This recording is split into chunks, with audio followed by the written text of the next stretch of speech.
안녕하십니까. 반갑습니다. 진짜 시황의 최수창입니다. 네, 드디어 끝났습니다. 네. 그렇다고 보면 시장이 딱 끝난 건 아니잖아요. 그죠? 예를 들어서 뭐 프로 축구나 프로야구나 한 시즌 있으면 시즌이 끝나는 게 있는데 증시라는 건 끝나는 시점이 없잖아요. 네. 그래서 뭐 어제도 얘기했지만 무난하게 보인다. 그리고 이제 이벤트는 끝났습니다. 자, 이벤트 끝나고 나서 우리 증시 어떻게 형성되고 있는지 살펴보도록 하겠습니다. 코스피 지수를 한번 볼까요? 네, 오늘 종합주가지수 얼마입니까? 네, 1987.72포인트. 이제 어느덧 2000포인트를 목전에 두고 있다라는 표현을 쓸 수 있겠죠. 근데 온다고 했어요? 안 온다고 했어요? 온다고 했죠. 네. 올 자리 오는 겁니다. 그러니까 이번에 코스피 지수는 정말 빨리 올라오고 있는 거예요. 네, 여러분들. 그래서 함부로 밑에서 반등 나올 때 팔아먹고 도망가시면 안 된다. 팔 자리가 없는데 왜 자꾸 팔려고 하냐. 굉장히 빨리 좀 올라온 자리고요. 1987포인트 어제 이벤트 끝났는데 불구하고 뭐 그것에 따라서 호악재 뜨겁게 막 달구어지지는 않습니다. 그렇죠? 시장 참여자들이 굉장히 냉정하게 보는 것 같고요. 그 이벤트에 대한 해석은 잠시 하도록 하겠습니다. 코스피 포인트 오늘 보도록 하겠습니다. 오늘 코스피 포인트에서는요, 이벤트 탈출, 네, 그 표현을 썼고요. 화학주 상승의 의미. 화학주가 어떤 의미를 있냐? 저는 이렇게 생각했어요.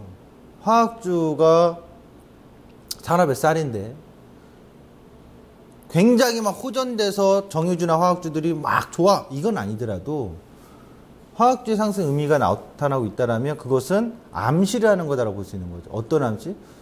경기 둔화가 그렇게 둔화가 뭐 더 심각할 정도로 당장의 흐름은 보여주지 않을 것이다.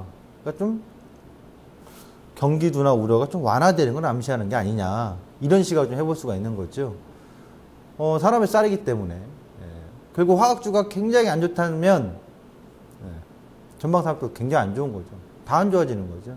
근데 이 화학주가 현재 이 국면에서도 그렇게 나빠지지 않고 가격 변동이 양호해지는 모습을 보여주면, 추이를 본다면 보여주고 있기 때문에 우리가 지금 시장에서 경기가 굉장히 안 좋아, 하반기. 이것보다는 그동안 좀 안 좋았던 걸 고스란히 반응을 해주면서 서서히 좀 나아질 수 있는 가능성을 암시하는 게 있지 않느냐, 뭐 이렇게 해석해 볼 수 있을 것 같고요. 제약주 가격과 기간 조정의 상황입니다. 누누이 얘기해 드렸습니다.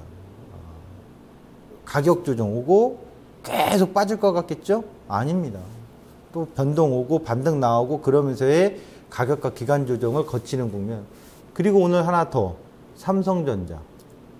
그러니까 시장을 잡아줄 수 있는 역할은, 주도는 결국 전차라고 했습니다. 삼성전자, 현대차, 기아차들이 먼저 달려가다 보니 주저주저하고 멈칫멈칫했던 기어갔던 삼성전자는 결국 1144 돌파하면서 치고 나오잖아요.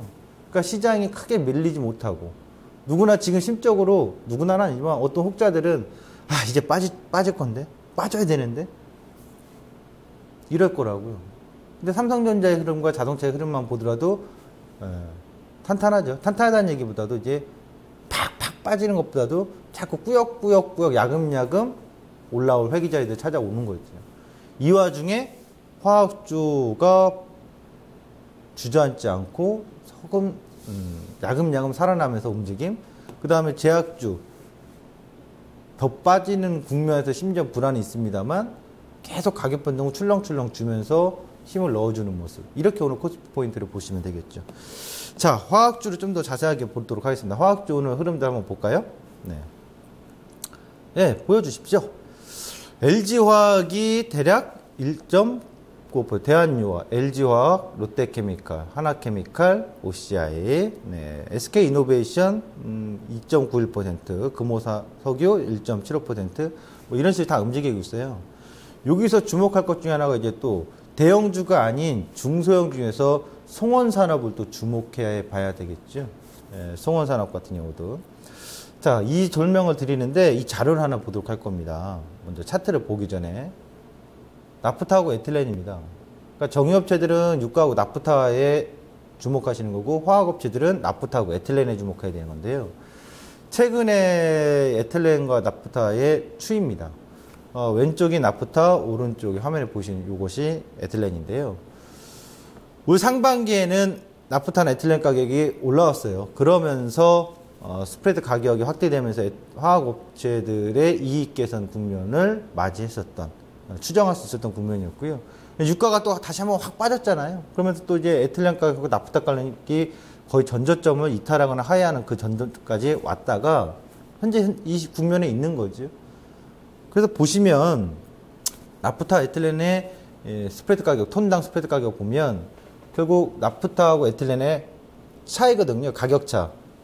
이 가격차를 보시면 834불, 747불, 583불, 341불. 점차 줄고 있는 건 맞아요. 그러니까 화학주가 하반기에 스프레드 가격에 대해서 이익 국면이 확장되는 상황은 아니죠. 상반기보다 줄어들어가는 국면이긴 한데 더 나빠질 국면은 아닐 것이다라는 얘기죠. 그렇다면 또 역으로 우리가 역설적으로 최악의 바닥이라면 서서히 또 살아날 수 있는 국면이잖아요. 그것이 얼마나 또 빨리 사느냐 아니냐는 여부는 우리가 제가 이거 굉장히 이렇게 혹전될 거예요. 이게 아니라 최악의 국면에 거의 도달했으니 역설적으로 반전의 국면이 나올 수 있다. 이 정도 체크를 하시면 될 것 같은데 그런 분석을 왜 했냐면 이걸 보시면 돼요. 유가 제가 몇 번 잡아드리죠.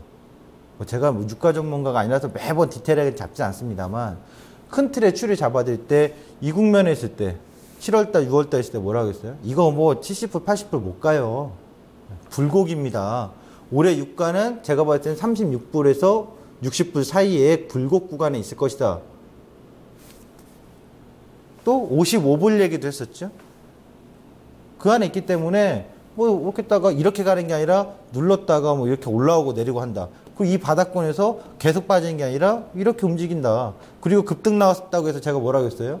급등 나왔을 때 한번 또 집어드렸죠. 이렇게 급등 나왔다 해서 당장 60불, 70불 가냐? 아니요. 또 눌려서 흔들 겁니다.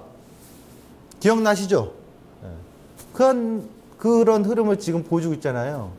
그렇다면 올해 유가가 36불이 저점일 가능성이 있다고 저는 보고 있는데 그럼 서서히 유가가 또 다시 반전의 국면을 맞이하게 된다. 왜 또 그렇게 볼까요?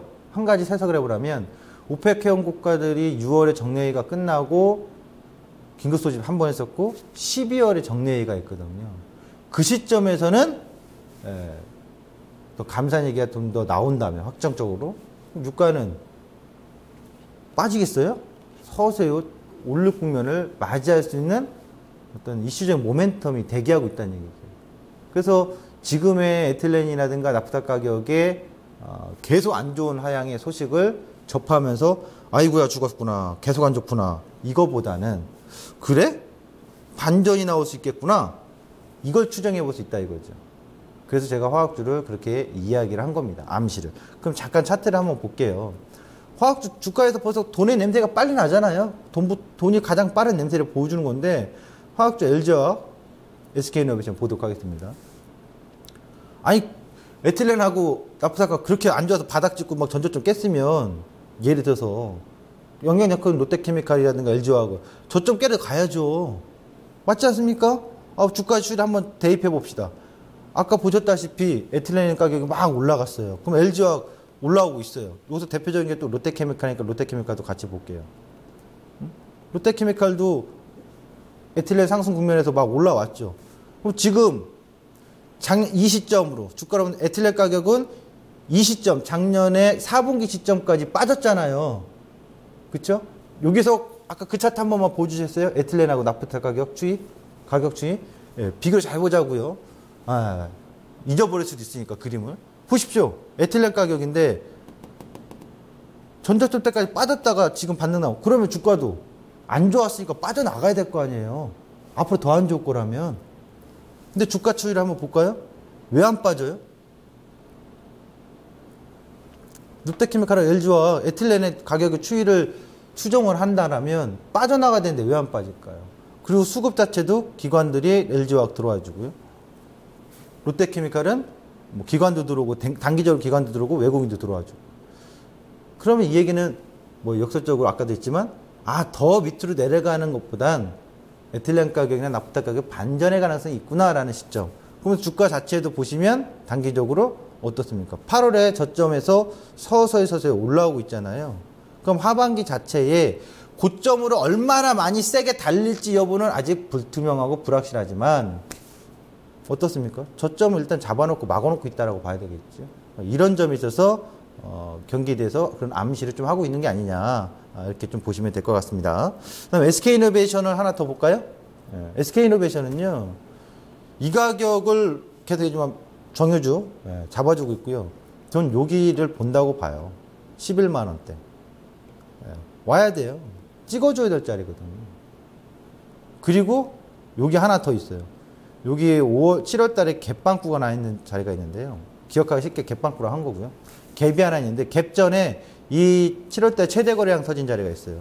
거기를 뿌역뿌역 어찌됐든 찍어주라 봅니다. 찍어주고 난 다음에 탄력이 살면 바로 윗전에 있는 상전 노릇하고 있는 갭을 메울 것이고요.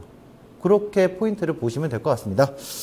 자, 코스피는 이렇게 해서 정리를 좀 해봤고요. 코스닥으로 넘어가도록 하겠습니다. 코스닥 지수 한번 보여주세요. 네, 이거 아니죠.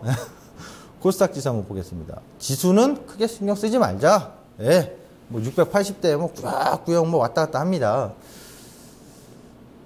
의미 있는 것들을 찾아보겠습니다. 코스닥이 굉장히 뜨거워지려면요. 하반기 예를 들어서 전고점인 788포인트죠.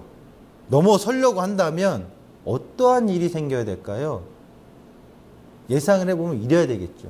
지금 코스닥에 돈이 가장 많이 몰려있는 쪽이 어딜까요? 예, 그쵸. 바이오겠죠. 빙고죠. 또 새롭게 몰리거나 새로운 곳으로 가려면 뭔가 있어야 될 거 아니에요.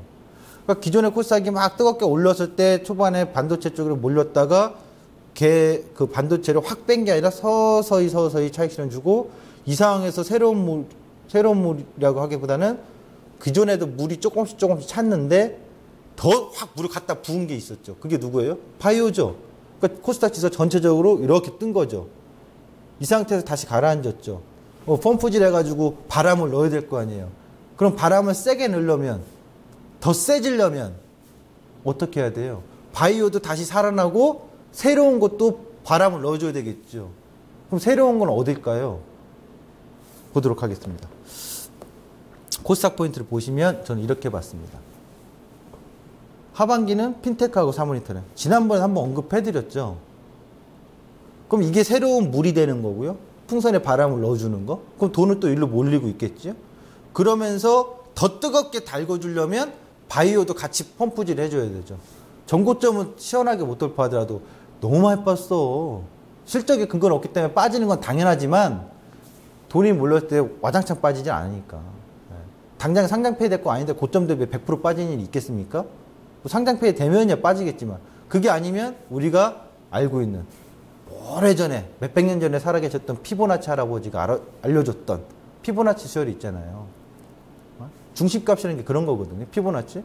그럼 38점이 황금 비율에까지 빠지면 반등 나올 거고 하프 자리 빠지면 하프에서 힘의 충돌 나오는 거고 61.8까지 오면은 과매도에서 리바운딩 나오는 거거든요. 그런 가격 변동을 같이 보여주는 국면. 그럼 이 둘이 손잡고서 정말 뜨거워지면 코스닥 지수는 700을 확 뛰어넘을 거고 뜨거워졌다 말았다. 온탕 냉탕을 서로 왔다리 갔다리 하면 코스닥 지수 자체는 그냥 계속 가격 구간에서 왔다 갔다 하는 거죠. 700포인트 기준이나 660포인트 기준에서 등락을 계속 해주는 과정이 되겠죠. 코스닥의 흐름은 올 하반기 그렇게 추정을 하시면 될 거예요. 그리고 그 외 쪽으로 계속 하반기 강한 종목도 찾아서 공부합시다. 실적에 기반된 종목을 찾아내시면 되는 거고요. 자, 코스닥은 그래도 하반기 이렇게 좀 설명을 전체적으로 해드렸습니다. 네. 이걸 이제 그림으로 막 차트 갖고 설명드리면 좋은데 언제 기회가 되겠죠? 네.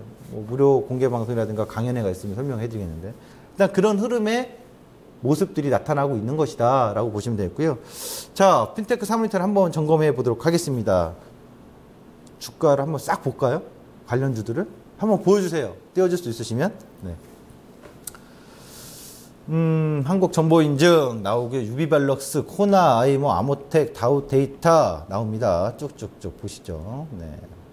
또 다우기술 이것뿐인가요? 더 많을 텐데요. 뭐 한국전자금융도 포함이 될 거고, 효성 ITX, 코콤, 뭐 코맥스, 스네, 엔테스, 하여튼 관련만 됐다면 다 갖다 붙여서라도 움직이는 것들이니까요. 테마가 형성되면. 링네트, 기가레인, 어부반도체, 모다정도시. 한번 마지막 하나 더 있나요? 거기까지 한번 볼게요. 너무 많아서요. 여기까지 한번 보겠습니다. 그러면 상당히 많은데 제가 보는 관점의 종목들은 별로 안 나왔네요. 여기 보도록 하죠. 네. 이 자료는 보여드렸죠. 그래서 짤막하게 가겠습니다. 오늘 종목 위주로 설명해 드리겠습니다. 뭐 사물 인터넷 시장 규모가 커질 것이다. 그래서 스마트 신큐인가요? 뭐 이런 거 보여드렸잖아요. 사진으로도. 그 앞으로 IT 관련돼서는 사물 인터넷 관련. 그러니까 사물 인터넷에 대한 시장이 엄청나게 커졌기 때문에 이야기할 때 그때 보안을 많이 봐야 되지 않느냐. 그리고 그 안에 들어가는 칩 부분. 그래서 RF 칩도 있고 통신 칩도 있고 AP도 있고 얘기를 해드렸죠. 그 다음에 해외 핀테크 얘기할 때 뭐라고 했죠? 페이가 당장 주목할 건 아니다. 왜요? 해외에서 얘기하면 해외에서는 이렇게 송금, 결제, 자산관리, 투자, 정보보안인데 제가 봤을 때는 향후에 페이는 이렇지만 일단 보안 쪽이다. 국내 기업들을 보도록 하죠. 국내 기업도 페이가 너무 많아요. 어떤 페이를 결제해야 될지 몰라 아직. 예? 뭐 중국 같은 건 대부분 다 알리페이로 쓰지만 우리나라는 뭔 페이로 써야 될지 너무 많아요. 카카오페이 써야 될지 삼성페이 써야 될지 뭐 페이나우로 써야 될지 너무 많아서 아직 이 부분은 수익성 사업은 당장 아닐 것인데 결국 이런 사업들을 펼치려면 보안업체는 당장 수익이 나온다는 얘기죠. 왜요? 보안 서비스가 관리가 돼야 이런 서비스가 나올 테니까요. 그래서 그때 당시에 이 보안 서비스 업체에서 라운시큐어, 뭐 시큐브, 이니텍, 안랩, 윈스 이야기를 좀 해드렸잖아요. 하나하나씩 종목으로 가보도록 하겠습니다. 이 종목들도요, 무조건 테마 형성에 그룹이 바람이 분다고 해서 마구잡이 잡으면 안 돼요. 실적을 보셔야 돼요. 실적 없이 올라가는 종목들은 언젠가 사고 칩니다. 그건 여러분들이 펼쳐보시면 알잖아요. 그것까지 막 다 일일이 뭐 이렇게 할 수는 없는 거고. 펼쳐보면 나와요. 자, 윈스부터 가도록 하겠습니다. 윈스는 얼마 전에 설명드렸지만 사물 인터넷 확산 기대되고 보안 관련 수혜다. 실적은 일단 반영돼서 오르고 있다. 이렇게 얘기를 해드렸죠. 또 하나 보도록 할게요. 라운시큐어는 지난 우리가 7월인가에 이야기 나눴었죠. 어떤 얘기 나눴었죠? 그때 해커 대회였죠.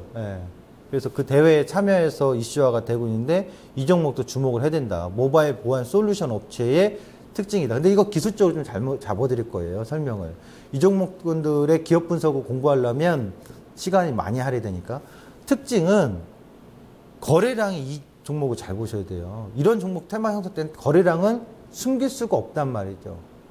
가격은 거짓말할 수 있지만 거래량은 거짓말 못해요. 실적하고 거래량 거짓말 못해요. 저기 보시면 올 초에 거래량이 빵 터진 다음에 계속 행보했어요. 실적도 보면 상반기에 썩 나온 게 없어요. 그건 당연한 거거든요. 그렇죠? 거래량 터졌죠. 1월 달에. 당연히 뭐 실적도 뜨겁지 않을까 나온 게 엄상해서 느닷없이 6월 달에 뻥 하고 터져요. 보이십니까? 거래량이? 천천히 그렇게 보여주세요. 뻥 터지죠? 이슈화가 그때부터 내용이 자꾸 나왔단 말이에요. 얘기들이.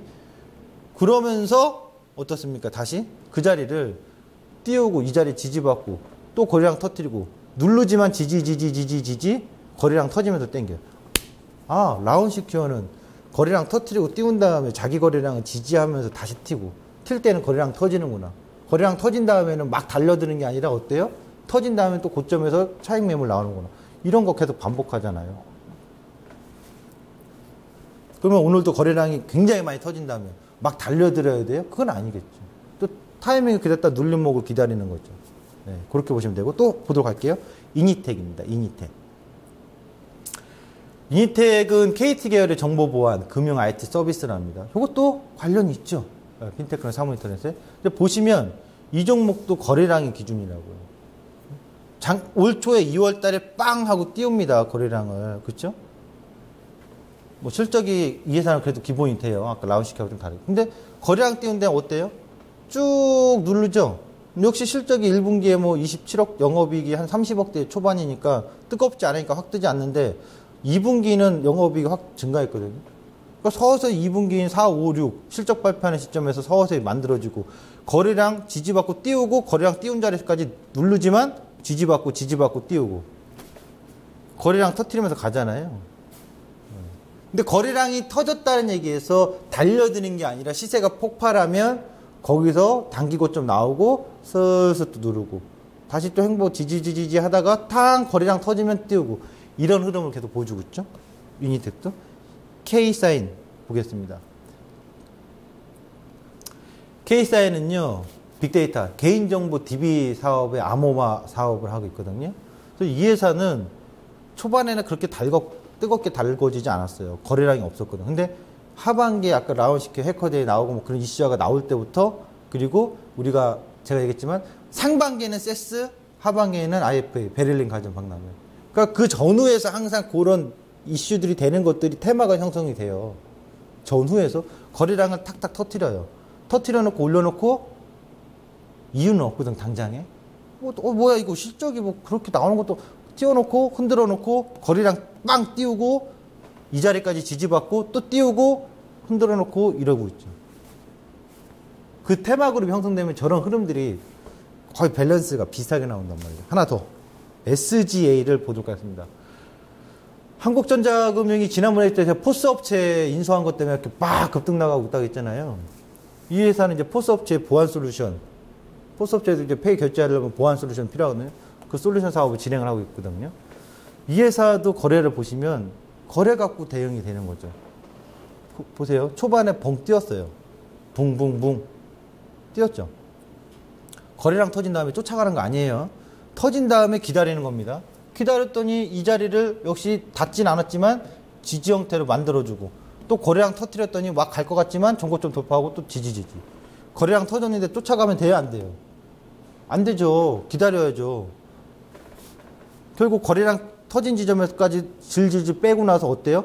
단박에 그냥 단박대추처럼 단박에 슈팅 줘버리잖아요. 그러면 이런 종목들을 매매할 때는 어떻게 해야 돼요?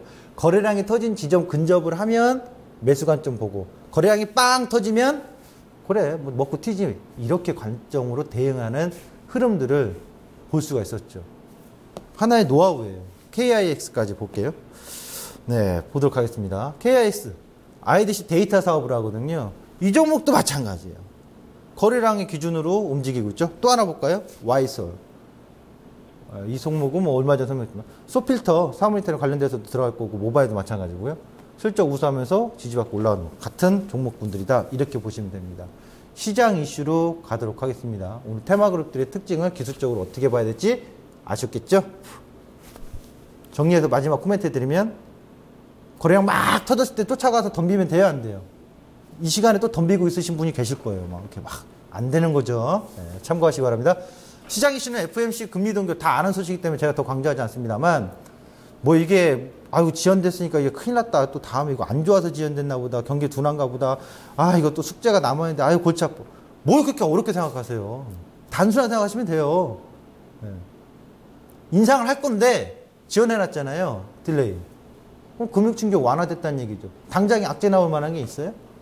없죠. 10월 27일, 28일이죠. 그 다음에 12월 15, 16일이죠. 그럼 한 달은 최소한 시간 벌어놓은 거잖아요. 그럼 금융충격 완화되면 신흥국들은 숨통 튀는 거니까 나쁜 게 아니죠. 다만 이제 두 번째 거 봐야 되겠죠. 중국의 경기지표. 중국은 올해 내내 계속 지적지수가 50 하회하면서 안 좋아 흐름을 나왔잖아요. 그렇다면은 그동안에 계속 기준금리라든가 지준율 인하를 하면서 부양책을 썼으면 이제 이번 달 말 다음 달 초에 경기지표 나오면 어때요? 완화되는 반등의 효과, 반전의 효과 완화되는 게 나타나는지 그거 주목하면 되는 거고 아니면 또 다른 부양책, 통화부양책이 아닌 재정부양책을 내놓는지 여부를 주목하시면 되겠죠. 세 번째, 이젠 우리는 미국이든 우리든 3분기 실적을 보면 됩니다. 지수 분석합니다. 이슈 간단하죠? 복잡하게 해석하지 마십시오. 단순한 건 단순할 대로. 지금 시점에서 고저폭 이렇게 예상해드렸고 저 최고점 275.11에서 217.52의 고저 하프 자리가 246대가 있습니다. 하프 자리 반등가 여전히 유효하고 하반기 내에 와야 된다고 했습니다. 10월, 11월, 12월 3개월 남았네. 3개월 중에 언제든지 찍어요. 빨리 찍어줄 거냐 아니면 흔들었다가 찍어줄 거냐 그 차이점이라고 얘기했죠. 단기적으로 가겠습니다. 디테일하게 단기적으로. 이걸 설명드렸죠. 어제 나와서도 어제 고점이 가짜라고 했죠. 근데 오늘 또 돌파해버렸네요. 그러니까 9월달 제가 고점을 가짜라고 했더니 돌파하고 가짜라고 했더니 돌파하고 할 수밖에 없는 상황이에요. 그러면 여기서 한 가지 주목할 건 다음 주인데요. 이번 주가 양봉 나오는데 다음 주에 더 세게 나올 수 있어요. 아, 다음 주에 눌릴 거 아니냐고요? 뭐 62평 저항 아니냐고요? 누구 맘대로? 예? 누구 맘대로 62평 저항이에요? 그럴 수도 있겠지만 그게 중요한 게 아니죠. 자, 이렇게 봐주시기 바랍니다. 다음 주에 갭상승 음봉도 갭하락 음봉도 많이 음봉이 형성된다 이거예요. 주봉상? 그러면 그거 눌림 매수예요. 왜? 다시 또 올라오니까. 근데 다음 주에 꼭 그렇게 음봉으로 눌릴 거라고 주봉상 예상이 됩니까? 그러면 꼭 그렇지 않아요. 왜냐? 의외로 다음 주에 244까지 빵 한번 쳐버릴 수가 있어요. 46까지. 그러면 거기서 쫓아가야 돼요? 라고 물어보시면 에헤이 아니죠. 거기서는 244, 46에서는 힘의 충돌을 받을 거니까 그동안 레버리지 끌고 왔던 분들은 그 시점에서 부분 이익 실현 내지 이익 실현을 해나가기 시작하면 됩니다. 많이 다음 주 초반에 눌러주면 참아주고 또 올라가는 거 보는 거고 현금 있는 분들은 또 분할 매수 시점을 노리면 됩니다. 이렇게 예상을 하고 있고요. 자, 목표가 회의가 그대로 유효하다는 거 참고하시면서 저는 다음 주에 뵙도록 하겠습니다. 감사합니다. 최수찬이었습니다.